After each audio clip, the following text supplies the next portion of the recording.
everyone, I'm Afsana Begum, faculty of Shri Rawatpura Sarkar, Institute of Nursing, Shahdol।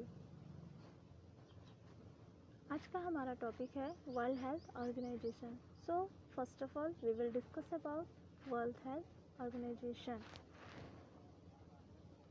Introduction of World Health Organization. The World Health Organization is a specialized agency of United Nations. जो World Health Organization है वो एक special agency है United Nation का। Then WHO was established on 7 April 1948। जो WHO है या world Health Organization है वो 7 अप्रैल 1948 को एस्टेब्लिश हुआ। Then the headquarters of WHO is located in Geneva. Geneva में WHO का हेडक्वार्टर स्थित है। WHO serves as the directing and coordinating authority for international health matter and public health।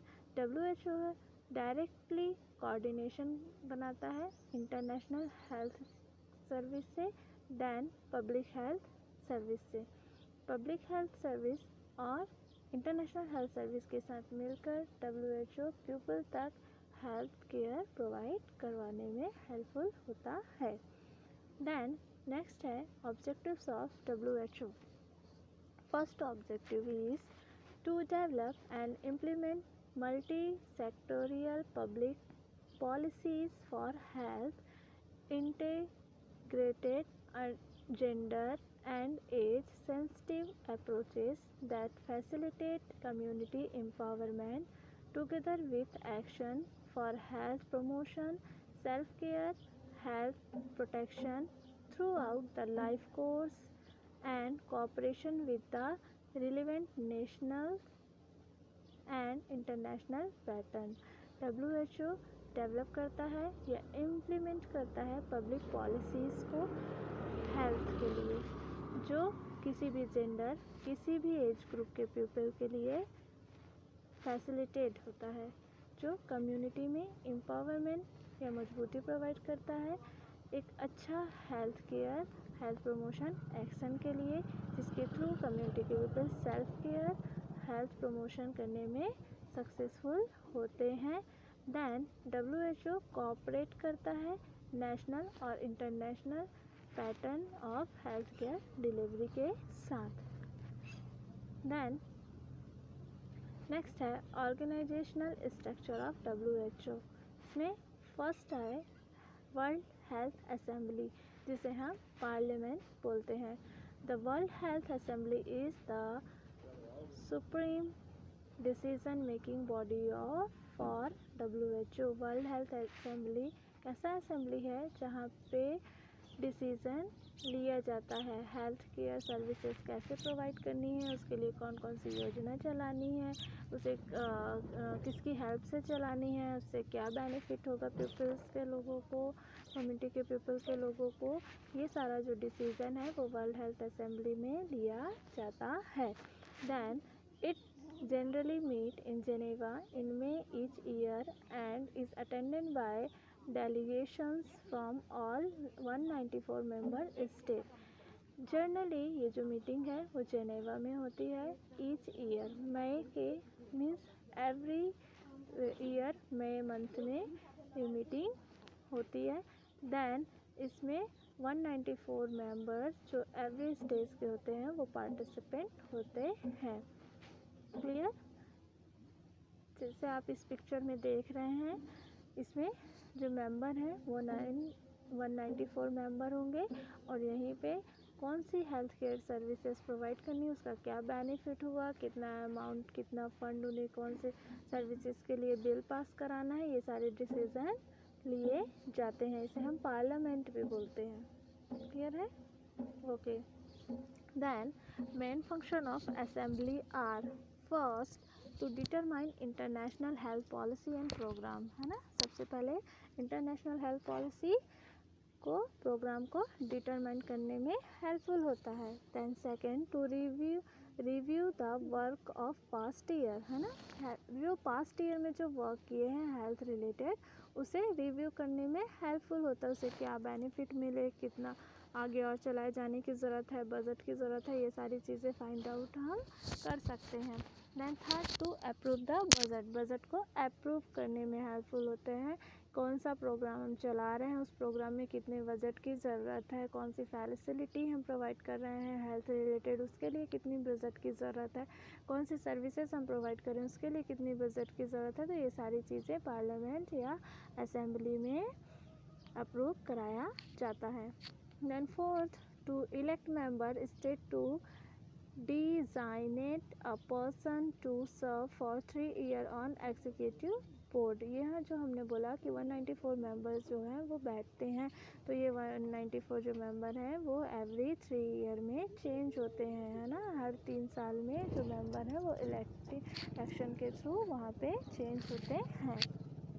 Then fifth supervise the financial policy of the organization and reviews and approves the proposed program budget, है ना। जो भी financial policies है उसे organise करना है, supervise करना है और उसका रिव्यू भी चेकआउट करते रहना है कि जो प्रोग्राम के बजट बनाते वक्त उन्होंने जो भी प्रोग्राम बनाते वक्त जो भी कमिटमेंट दिया वो अच्छी तरीके से फुलफिलमेंट हो पा रहा है या नहीं हो पा रहा है।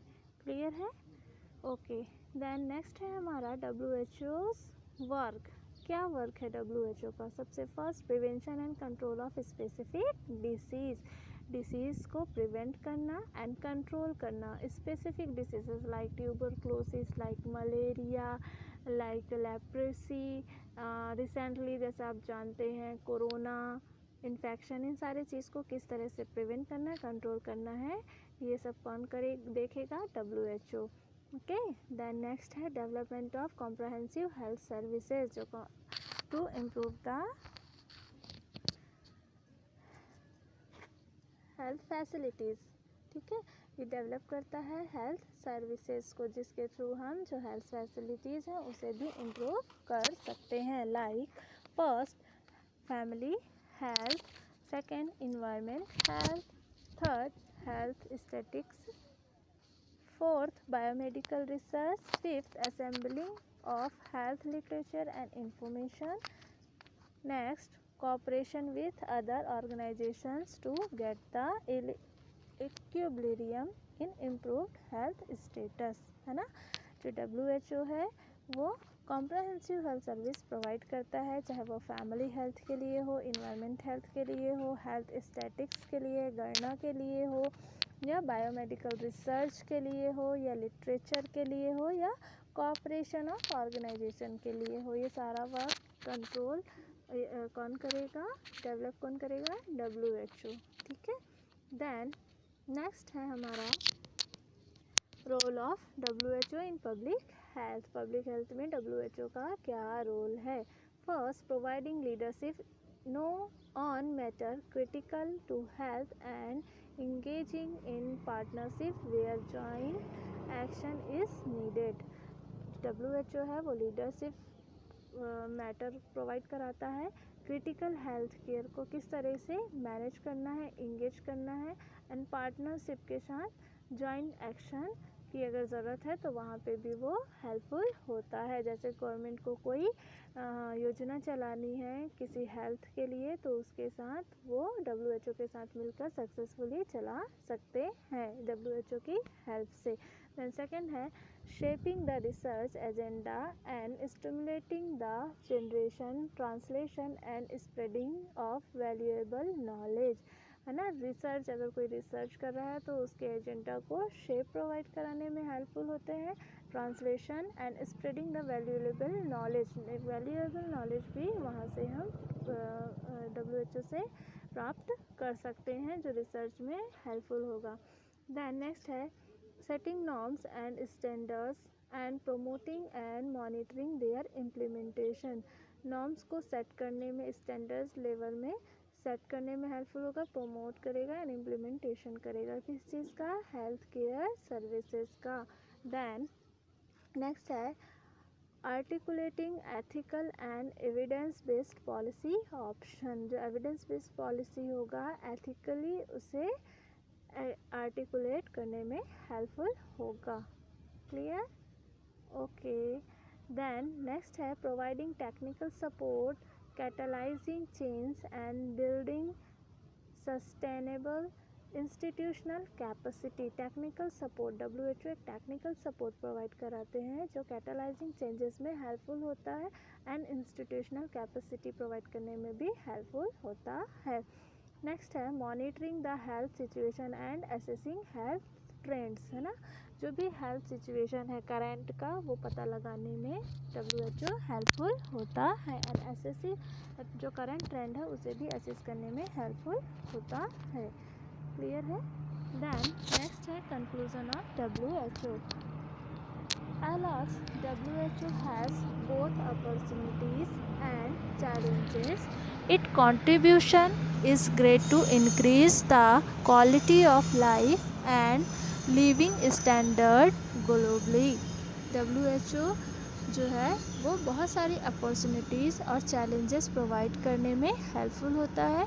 ये ग्रेट अपॉर्चुनिटी कंट्रीब्यूट करने में हेल्पफुल होता है जिससे जो पर्सन है वो अपनी क्वालिटी ऑफ लाइफ को इम्प्रूव कर सकता है या इम्प्रूव करने में एबल होता है। इसके अलावा जो लिविंग स्टैंडर्ड है उसको भी इम्प्रूव करने में हेल्पफुल होगा। WHO ग्लोबली, यूनिवर्सली और ग्लोबली पूरे विश्व में। ठीक है, ओके, थैंक यू।